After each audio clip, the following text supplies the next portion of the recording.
Yo, Bachi 2007 back at you with another one. And we got the Fugazi podcast on here today. I'm going to let them cook. I'm just going to let this kind of roll for a while.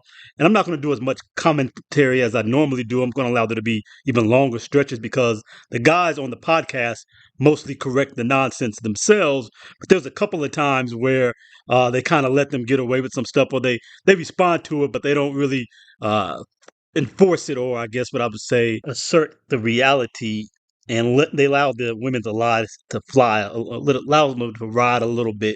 And there ain't no letting it ride. The facts are facts. You can't just let this stuff ride. So I'm going to really cook on those couple points. But let's get into it. We're going to pick up already into the conversation. Is the mother's happiness as a metric of success for the kids. So you mean to tell me that, well, since your father was the one that made your mother unhappy, but she lacked the ability to regulate her emotions, she lacked the ability to, why is the man cheating? No, he could cheat for a multitude of reasons. Maybe he just want to scratch that itch. Or maybe he was cheating because she wasn't compliant, she wasn't doing the things that she needed to do and was holding that man down.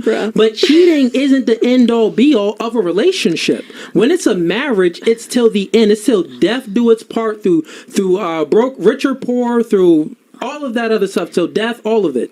So it wasn't never said cheating was, oh yeah, well, if you cheat, let's check that off. Well, I'm not with you no more. So we're just supposed to accept that a man is going to cheat on us forever just because something, no and one just accept it. But it's about your mother made a decision, right? She made a decision for us to be raised in a peaceful household, because the arguing and everything. You think it's peaceful. So it was peaceful when he wasn't there. You think it's peaceful. So now let's break it through. Let's talk about specifically your situation.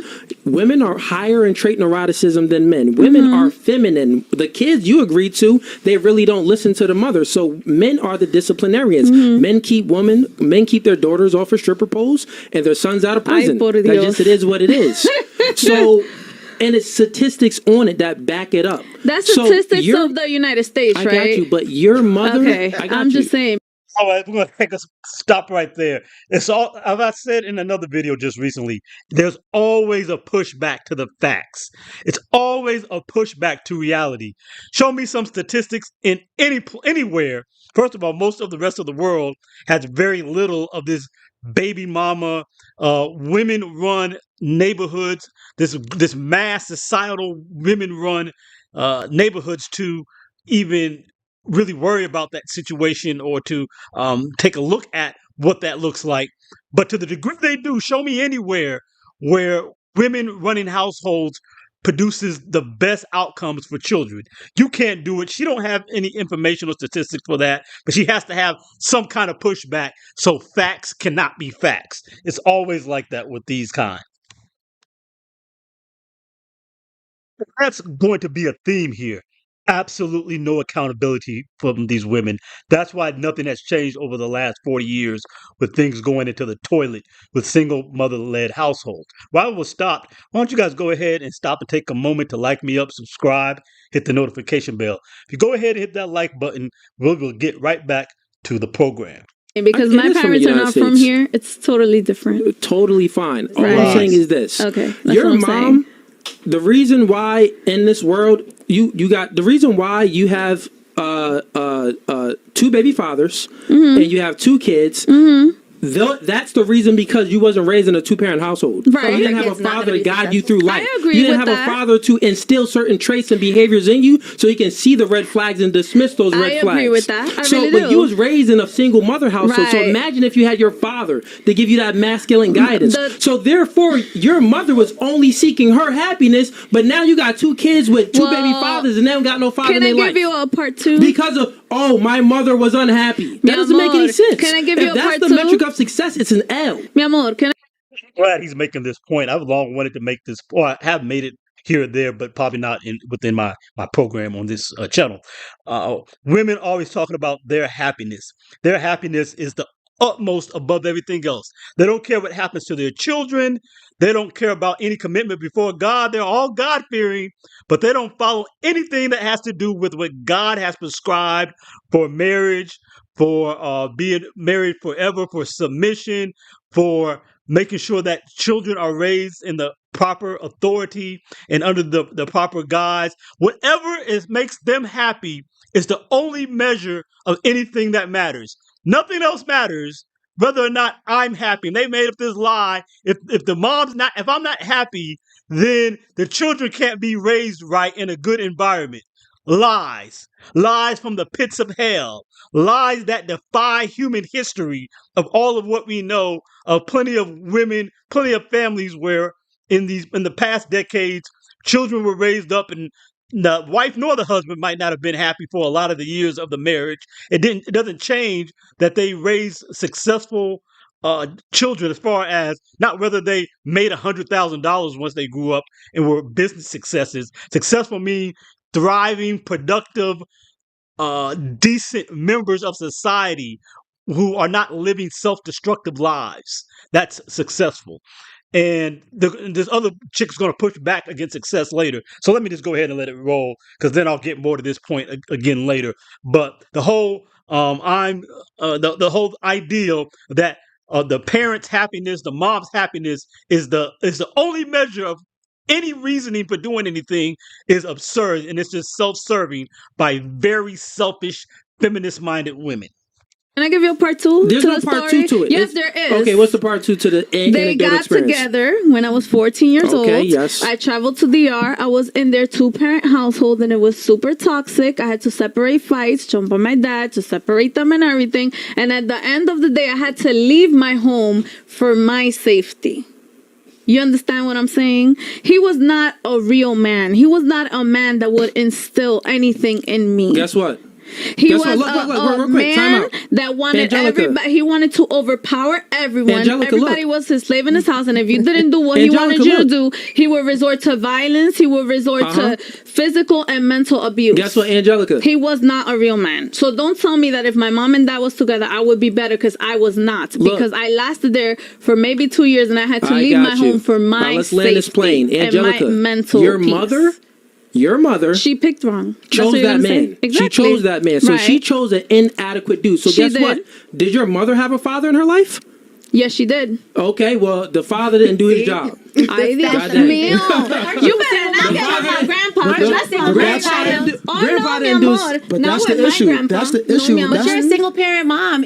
Child, and you're not with my grandpa. But hold on. But that's the issue that you guys are not understanding. You women are picking these men. You women aren't taking the time to get to know these men. You women are rushing into relationships, rushing to have kids, not knowing that he might be a psycho. You know what I'm saying? So a lot of you women need to take accountability for that.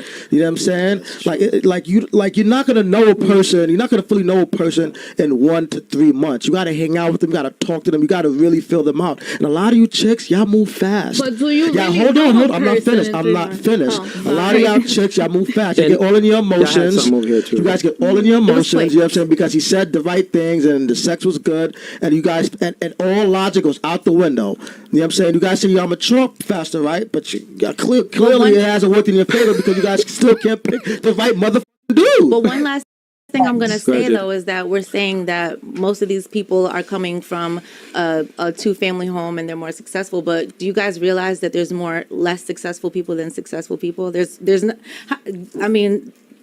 really think about it. No, I'm just saying, because if so many people are successful from coming from these 2-family homes, or so many more people are successful from coming from single parent homes, you got to understand this is just it's not right data, because at the end of the day. Here we go. Like I told you, this is going to be the theme. If I don't like the facts, then the facts aren't facts. It's not right data. What the hell is she talking about? What? It's just crazy. So here we go. We've got actual sources. 23% of children right now are in single mother households. We got Pew Research and we got NPR, one of the most integral research firms in the United States, in the world really, and NPR news organization. So we also have from here, and they cite sources as well, Indiana University, PolitiFact, 57% of inmates, based on a study of the inmates, come from homes that have anything other than two parents, so single mother household for the most part. So that means if only 23% of the population are from single mother households, if all things were equal, if the outcomes were equal, then the prison population should only be 23%. From single mother households and not 57. And that number 23, that's how high uh, the number of children in single mother households is currently.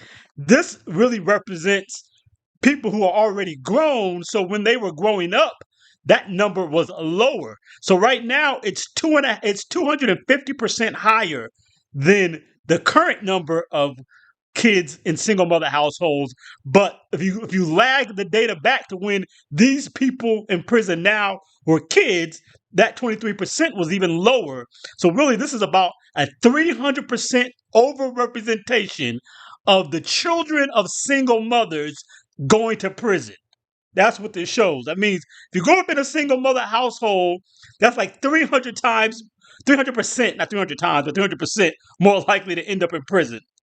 We need some more facts. Let's read them. Single father households do vastly better than single mothers.